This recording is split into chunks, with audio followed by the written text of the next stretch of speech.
Good evening, this is Leo Valant, your YouTube Messiah. You gotta listen to this. It's usually music practice, but I got hit by an inspiration. Parable of Peace from Chinese and Persian history.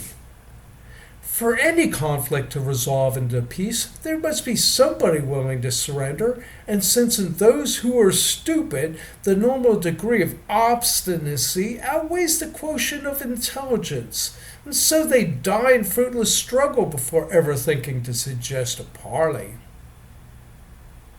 So whenever forces are evenly matched and an all-out slug-out would effectively defeat both sides, well, it's always the smart and the wise that ask for terms, with often the worst thing to happen being that one king is replaced with another, while the price of a loaf of bread or a bag of rice would remain the same. Yes, I say I'd once been a historian. Now I'll prove it. I'll speak of the time when Genghis Khan almost conquered the entire old world, being stopped only at the gates of Christendom, where the flower of European knighthood swore that if the East were to lose Jerusalem, the West certainly wouldn't. And they didn't. But yes, okay. Now, picture yourselves now overhearing a conference held in the Jade Palace in Mongolia, where the great Khan of the Golden Hordes was presented with an odd dilemma coming from two different envoys from the fields of battle.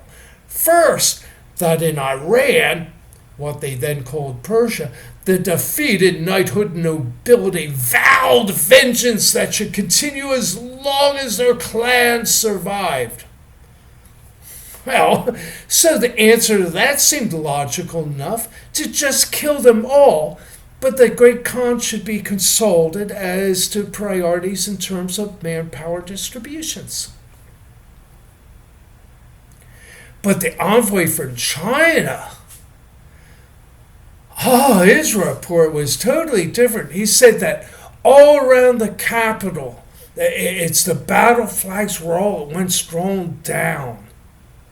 And from out of the citadel rode an ancient bent old man on a donkey with a staff bearing a flag of truce. Ushered in to take an audience with the Mongols' commanding general, the old man bowed down as far as he could, but begged not to have to go prone unless somebody promised to pick him up again afterwards. And so, well, yeah, it's...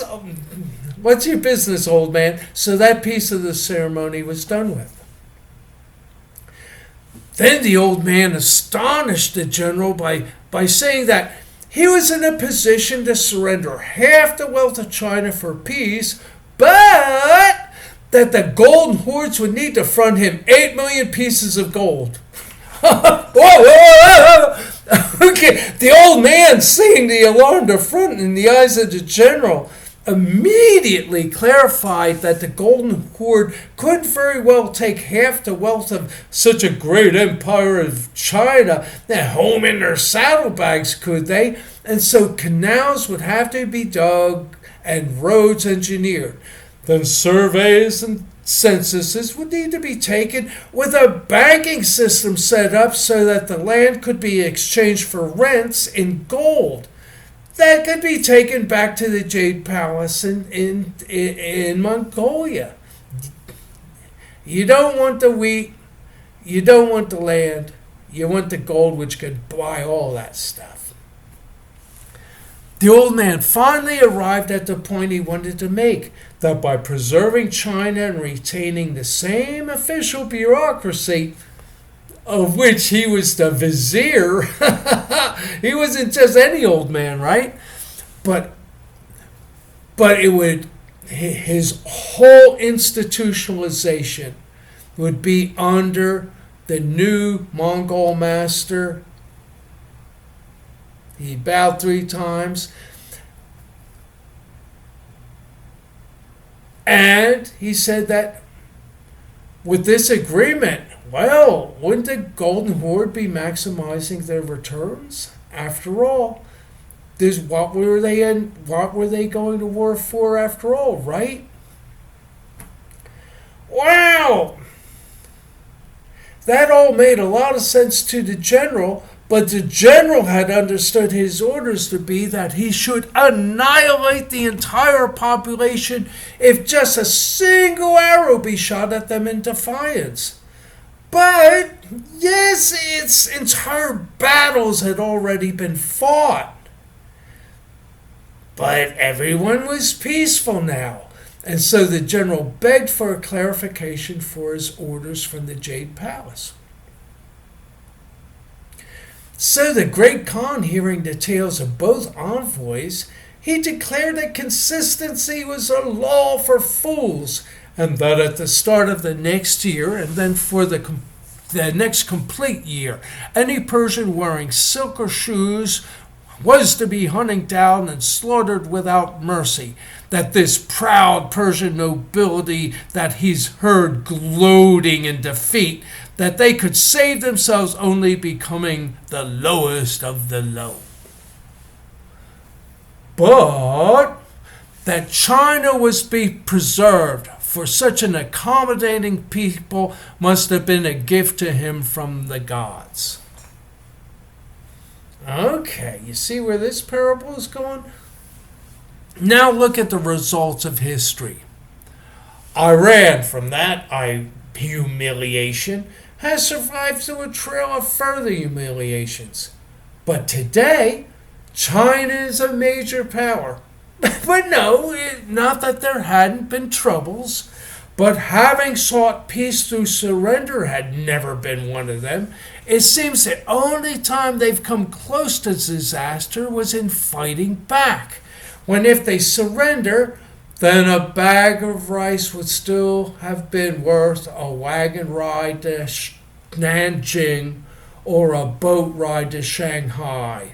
And not the life and death struggles that desperation adds to the cost of all the fruits of peace during those times of war. And then there was what the old man had said, that if the Chinese seemed like cowards in the eyes of the Mongols, well, it was but where cowardice only agreed with wisdom.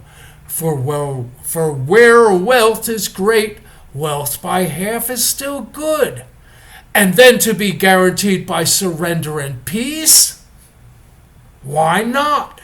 But to be totally risked by war and then perhaps even more than half destroyed even in victory, leading to generations and generations with bitter animosities. So, well, please, tell your great Khan that the Chinese think it best now to surrender, so that nothing will stand in the way of our being friends. Beautiful little story, wasn't it?